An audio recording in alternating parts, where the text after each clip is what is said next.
Hey, what's up, everybody? It's your girl Chanté back with another episode of Chatting with Chanté. How in the world are y'all doing? Me, I am doing fabulous. So, as y'all can see from the title, I will be sharing a few tips with you all about what it's like to be natural or tips for going natural. If you've been thinking about it or you're just starting off, I'm going to be sharing a few things with you. Now, this will be a two-part video just because on my phone I do have quite a few things listed here, and I don't want to, just throw them all at you at one video and make this too long and boring. So, the part 2 will be up next week. But we're going to focus on these for right now.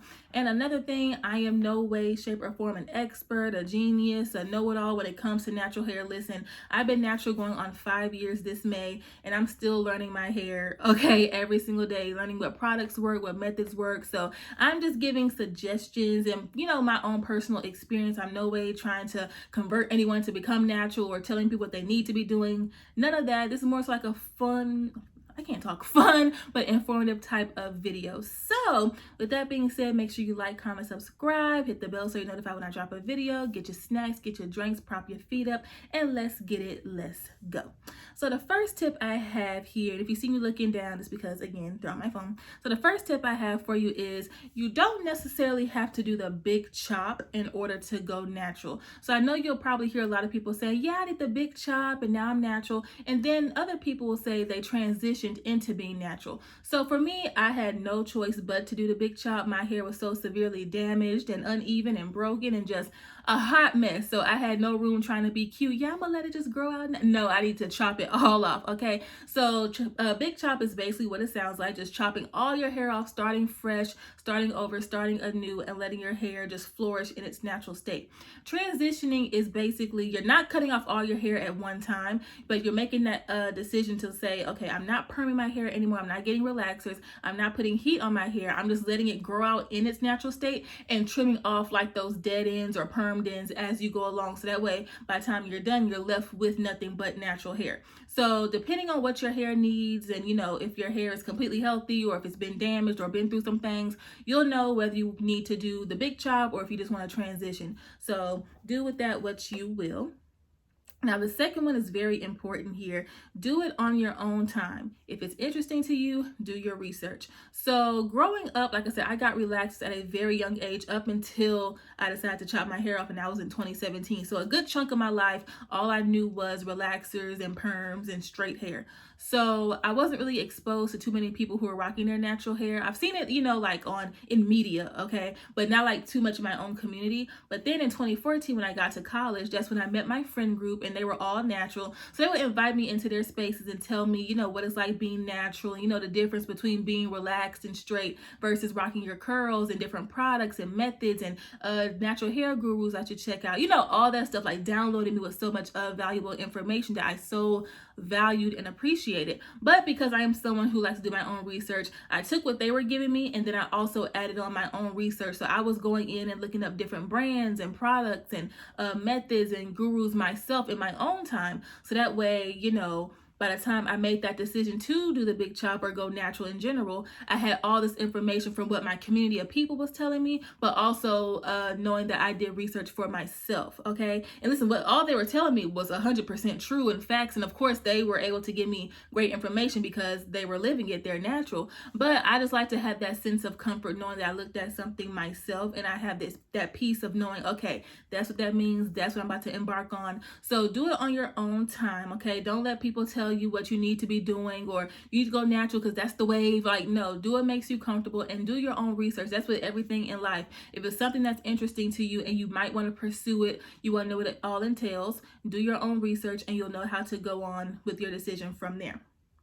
So the next one here is figuring out your hair type. Now listen, before going natural, I had no idea there was a thing called like a hair type and I just thought it was long, short, curly, straight. That is it. That's all I was doomed to, okay? So when I got to college and my friends were telling me and I was doing my own research, I'm like, what that mean? Why are we doing algebra with hair? Like, honey. But early enough, if you find out what your hair type is, so like what hair texture you have, I have 4B, 4C hair. So hey y'all, how y'all doing? But you might have 3A, 3C, 3B. You might have different textures. So figuring out what your hair type is, what your hair texture is, will help you later on down the line when it comes to trying out different styles or methods or even buying products. Because yes, the natural hair community is its own suburb basically, but there are still different communities within that, meaning, you know, it'll be a natural hair product, but it may not be for your natural hair type. So you don't want to buy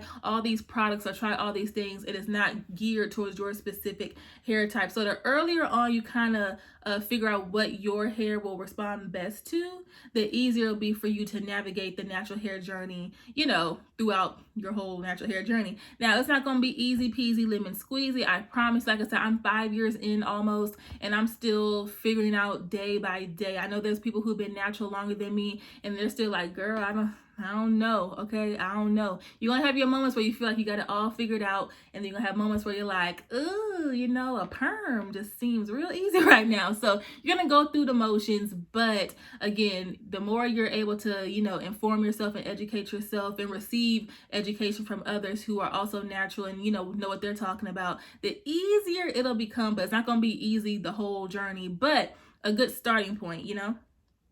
So the next one here is so crucial. Oh my gosh, y'all.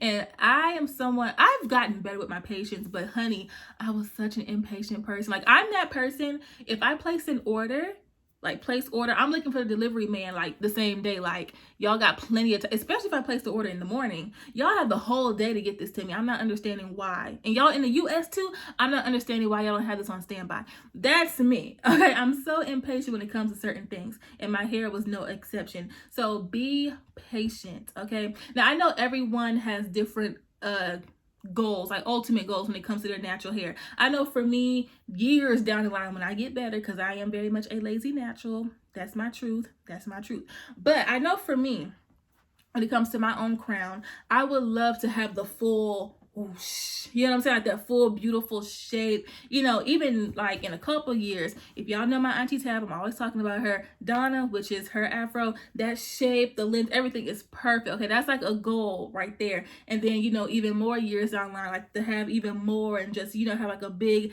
nice shaped afro, of course. But of course, I know that's not everyone's end result. However, no matter what your end goal or the desired look that you want is, the main thing that we all need to focus on is having and maintaining healthy hair. So for me, my little thing is health over length any day. Now, before going natural and I was straightening my hair and getting perms and things like that, I thought my hair was healthy just because it was down here. I can swing it and toss it and flip it and, you know, do all this, run my hair through it or run my hand through it. And I've deemed that like length over health, you know?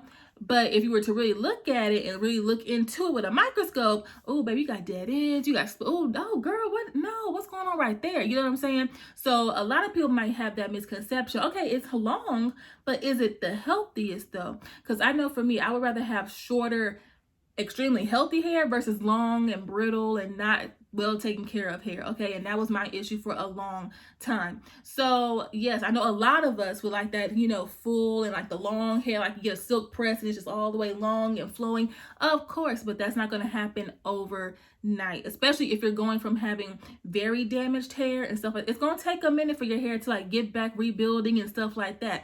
But don't get discouraged if you're not seeing the results, you know, the way you want or when you want them. And listen, I know how frustrating it is, or even not just frustrating, but like discouraging it can be, especially if you find yourself comparing your hair type and your hair length to someone else's. You know, like me, I have tighter curls, so sometimes I would find myself comparing, how come my hair won't look the way hers does? You know, someone who has like a looser curl pattern, or man, I wish my hair could grow so I could, you know, do different styles, you know.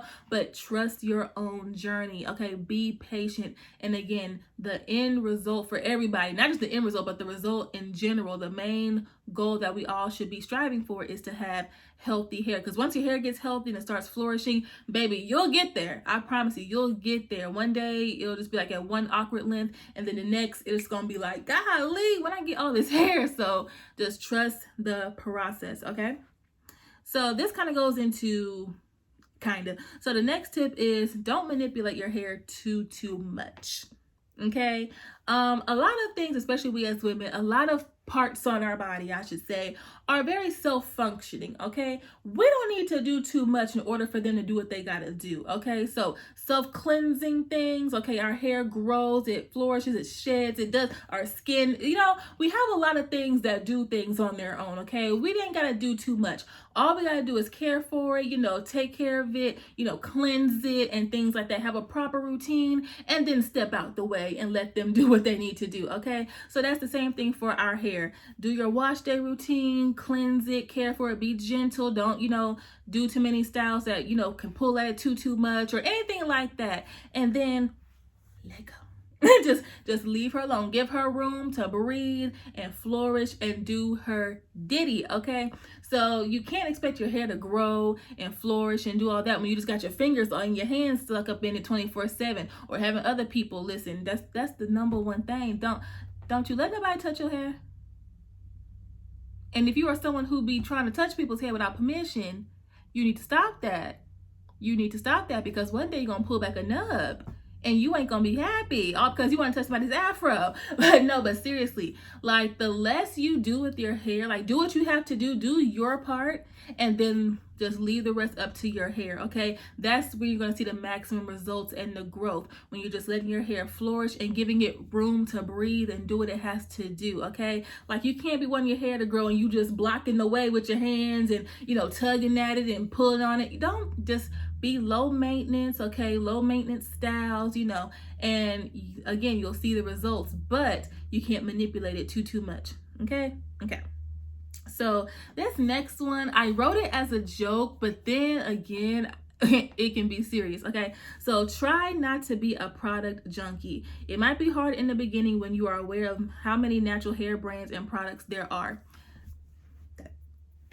Hi, my name is Chanté, and I am a self-admitted product junkie. Okay, listen, honey. So like I said, I did my big chop, all right? And when I was just straightening my hair or getting perms, I only had a few products and tools and stuff like that I was using all the time. That's all I knew. When I went natural and I got welcomed into the whole section of the hair store with all the natural hair products and stuff like that, it was very overwhelming, but in a good way. And I'm someone, like, when I see something new and exciting, I want to try it. Like, yes. And that's not necessarily a bad thing, because you do have to buy different brands and products to see what best works with your hair. However, when you do a big chop and your hair is this long, y'all, you don't really need a twisting souffle. You don't really need a braiding cream, okay, when you're working with this much hair. Y'all, I was buying the full collection, okay, from the shampoo to the twisting cream and everything in between, and my hair was this long. TWA, teeny weeny afro, baby. Buying a twisting cream, a braiding cream. What am I braiding? But it was just the fact that, oh my goodness, I am now a part of this community and I'm going to be able to use these products. Let me just grab them all up. Don't do that, y'all. Don't do that. And the packaging is so nice because you're seeing all these afros and black queens and kings, and you're seeing a great representation. And yeah, it can get you. It can be a trap, I promise you. So try not to be a product junkie. And listen, excuse me, I'm not sure who started the rumor that going natural is like the cheap, easy, lazy way out of doing your hair. But listen, when you find that brand or those brands and products that work best with your hair and give you like the best results for like your twist outs and your wash days and stuff like that, honey, you're going to have plenty of time down the line to invest your money in all them products, okay? Because natural hair products are not cheap. And it's not like you can just buy the shampoo, conditioner. You got to have the mask, and you have this treatment, you have this leave-in, and this oil. You got to get the whole bundle, okay? So take it easy when you're first starting off, especially when your hair is this long. Y'all, do not be like me, okay? Because listen, like I said, when you like just do your hair, or, you know, do what you gotta do and let it flourish, it starts to grow, baby, okay? And then you're gonna be realizing, oh snap, okay, I gotta buy this and now I gotta get that. So you're gonna have plenty of time down the line to, you know, open up your wallet. So take it easy, you know, in the beginning, okay? But it's gonna be hard, y'all, I promise you.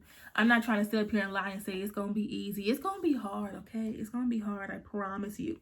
So this next one here is such a important one as well. I'm saying that for all of them, aren't I? they're all important. Anyway, so look up and follow natural hair influencers and gurus on social media, especially those who have a hair texture or very similar to yours.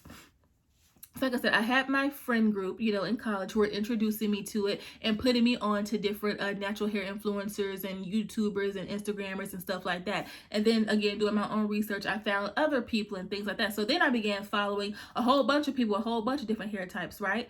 And the reason I say that is, how can I say it? I follow a lot of different natural hair girls, okay? Those who have way looser curl patterns than me, some who have the same hair texture or very similar, and all in between. Now, when it comes to like product recommendations and routines and things like that, not to say that someone with a looser curl pattern can't recommend nothing to me and I'm not gonna listen to what they say because, girl, you don't know what it's like to have this type of hair. Nothing like that. But it's just something, it's all about representation, at least for me, like visual representation. Because when I see someone who has a similar hair texture, just like me, like 4B, 4C, they understand the struggles of trying to find products that it says for all hair types, but it's not, strong enough for our hair, you know what I'm saying? So when I see somebody who's recommending a product and they're like, yes, it's amazing, yes, or it's not really the greatest, or they have this method of doing a style, or whatever, I'm a little bit more inclined to listen a little bit more, to what they're saying. But again, I watch a whole bunch of people's videos who have different styles, or textures and things like that, because I just love natural hair. But when I see someone who, can just closely understand what I'm talking to on a different level, I'm like, okay. Now, that's not to say just because this person with 4B, 4C hair recommends a product and it works for them, that is automatically going to work for me. No. Just because we have similar hair textures doesn't automatically mean we're going to be able to use all the same products or we're going to have the same opinions and feedback. You know what I'm saying? And what doesn't work for them, it may just work for me, okay? Because everyone's hair is different. Everyone's hair responds to products and methods and things like that in a different way, even if you have the same or very similar hair textures. But it's just something very visually pleasing, seeing people who just are rocking their natural hair, people who have the same hair type as you, and getting introduced to different methods of doing your own hair or having your hair done and products that you can try, your brands, and venturing off that way. So that's why I say it's important to, have your friends if you do have friends who are natural, but also branch off and, watch YouTube videos, look at the, what else? The Instagram girls. And now we have TikTok. So listen, y'all, the natural hair community is literally everywhere. It's global. It's just amazing. There's hair shows, there's everything. Okay. So you have all this access at the tip of your fingers, like Google, YouTube, Instagram, TikTok, like books, movies, events. Like it's just overflowing and I absolutely love it. And I'm so very grateful to be a part of it. Period. Okay, so I already said this one, but trust the process. Okay, the growth will come, the length, the desired look, just everything, the flourishment of it all will happen. You just gotta trust the process. So 2 more and then I'm gonna wrap this one up. Okay, so this one it's just so important. It's like, I know I'm saying it's important for all of them, but this one here, especially for like our younger girls and our younger boys too, love your natural hair, embrace it. Y'all know it's Black History Month, but not just in Black History Month, all the months, every single day. But just learn to embrace your hair. And I said this earlier, but I know it can be easy for you to find yourself comparing your hair type and your hair texture to someone who may have longer hair or a looser curl pattern or a tighter curl pattern, depending on what it is that you're comparing. But the sooner you learn to embrace it, you're going to be rocking it with so much confidence. Listen, when I went natural and I cut my hair off and I was rocking my natural hair for the first time in my life, it was such a newfound confidence. Okay, once I stopped comparing myself, because I did have that moment where I was like, I don't know if I, look okay. Like I'm used to my hair being long and straight and silky and stuff like that. I don't know if I look, I'm questioning if I look good with my natural hair, the way it grows out of its scalp, the way it's intended to be growing. Okay, and I know there's so many people who can relate to that. But once I stopped comparing myself, comparing my journey, to others and other people's hair types, and I was like, man, this is my hair. Like, this is my first time as, basically an adult, seeing my hair for the first time. I love it. Okay, I'm rocking it, and seeing it as flourish and grow over these past almost 5 years has been such an amazing thing to see. So I encourage everybody, if you are in that position in your life where you might be thinking about going natural, or you're just going natural, or whatever the case may be, and you're not 100% comfortable, it's going to be a process. You're not going to just fall in love with it overnight. However, get into the habit of just getting comfortable and getting used to seeing yourself as you. Okay, like there's no need to question if you look good with your natural hair. It's your hair. It's the way God made it. Okay, curly, coily, kinky, loose, wavy, straight, whatever. Okay, I know I'm talking about natural hair, but you know, if your hair is straight, if it's whatever the case is, rock your hair. And not to go on a tangent, but like I said, I got introduced to perms at such a young age. Okay, now listen, my hair is thick. Okay, my hair is thick. Okay, so I'm pretty sure it was more it was easier to manage, I guess you could say. I don't want to say manage or tame, but you know, easier to style and work with when it was straight and silky and things like that. And also because the extracurricular activities I was a part of. I did cheer, I did dance line in school, dance team after school, you know, for a different organization, pageants, photo shoots, things that required me to look a certain way. And then growing up, you know, around predominantly white institutions and things like that, and you're just used to a certain look. And me being exposed to that at such a young age, I didn't know any different. Even when I got to that age of being able to do my own hair and vocally saying, I want this style, I want this, all I knew was perms and straight hair, y'all. So when I got introduced to the natural hair community in 2014, it was like, whoa, okay, whoa. And I don't regret anything because I don't have any bad memories with my hair. I can say that. Like, no one ever made me feel bad about, you know, rocking my hair a certain way or having thick hair. Like, none of that. So I don't have any trauma, okay, about it. But I do wish that if I were able to go back and I was able to, you know, reverse it, I wouldn't have got perms, especially at such a young age, because that shaped the way I viewed my hair and the way I thought I should view my hair later on in life. You know what I'm saying?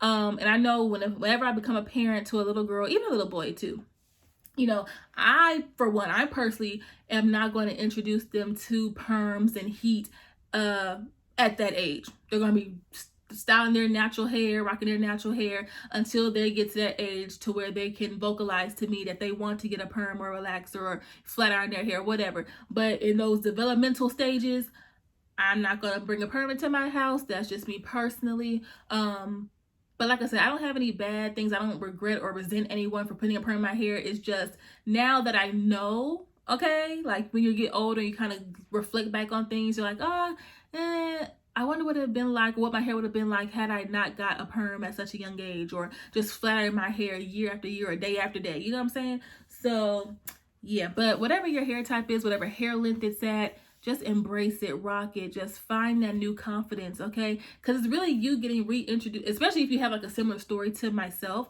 you know, when all you knew was straight hair or permed hair and things like that, and now you make that drastic change to being natural. It's so fun because you're getting to learn yourself and see yourself and be reintroduced to yourself. You know what I'm saying? So yes, okay. Now the last one, I didn't mean to go on a tangent on that, but y'all.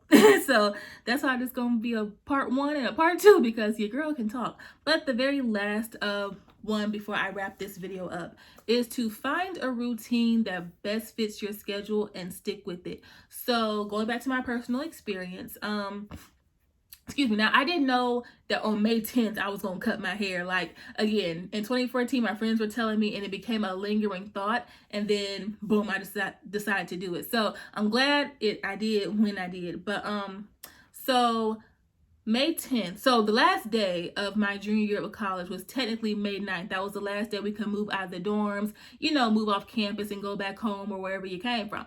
So, May 10th was my first official day of summer break. So I had to wash my hair, and then I just, you know, chopped off all my hair. I had 3 solid months, okay, before going back to school, 3 solid months of learning my hair, getting used to myself with my natural hair, and getting that confidence and all that stuff. And then when I cut off all that damaged hair and I went natural, my hair started growing. Like within 2 months, I was already, you know, so my TWA, like I had a TWA for a good minute, excuse me, but my hair was really growing. Like once I got all that damaged mess out the way, oh, my hair was like, yes, girl, let me do what I gotta do. So But yeah, I had those 3 solid months to find products that best work with my hair. Figuring out I do have 4B, 4C hair. My hair is this way when it's wet, it's this way when it's dry. You know, I'm gonna try this method, you know, getting more knowledge about different brands and products and stuff like that. 3 solid months, right? Now, like I said, that was the end of my junior year. Senior year of college is a whole different type of senior year of school, okay? Excuse me, all my allergies are a hot mess. But senior year of college, let's break it down. I was in multiple organizations, served e-board positions on multiple organizations, maintaining my high GPA, which was very stressful, okay? I had internship hours I needed to complete. I had a big exit interview with all of my professors from the past 4 years about everything I've learned within those past 4 years. A social life, graduation things, senior activities I wanted to be a part of, dating a little bit, friendships, coming home, like all this other type of stuff, homework, laundry, just all this other type of stuff. And then to try and figure out a hair routine in the midst of that, baby, I would have chopped my hair off again. Do you understand me? Do you understand me? So knowing that I was going to have a hectic year my senior year, I'm so glad. Again, it wasn't planned. Like, I knew one day I was going to chop my hair off. I just didn't know what day. But I'm so very grateful that I did it when I did, because I had that 3 solid month period to learn my hair, get used to seeing myself like this, being confident in it, and also finding a routine that best fit my schedule before I even really saw what my schedule was going to be like. But I already knew in my head, senior year is finna fly by and it's finna be real busy. Okay, so the last thing I want to try and do is scramble a routine for my hair, and you know, so by me having that block period, it made it so that was easy, okay, going back to school. So if you're a mother, a wife, you know, a spouse, a partner, you have a career, you do this, you do that, find, you know, a set amount of time for your hair, like your wash day routine, because baby, you don't have a wash day. Listen, before going natural, I was getting introduced to it, and my friends were telling me, girl, I can't go, I gotta do my wash day routine. Your wash day routine? Girl, if you don't wash your hair and blow dry to come on, that was my thinking. That's all I knew. Baby, it shut me up when I became natural and my hair started growing and had a wash day routine. Baby, a whole wash day. They don't tell you that. A whole wash day, y'all. But I'm going to wrap the video up here. I hope y'all enjoyed these set of tips, okay? And again, I'm not trying to, you know, overly influence someone to become natural, even though for me personally, it was the very best decision I made for my hair personally. But I know so many amazing people who still, you know, have their perm, straighten their hair, and their hair is beautiful. It's flourishing. So whatever you choose to do with your hair, of course, is up to you. Just make sure you're confident, taking care of it, and it's what you want to do at the end of the day. But I will see y'all for part 2 of this. But until then, I love y'all. Bye.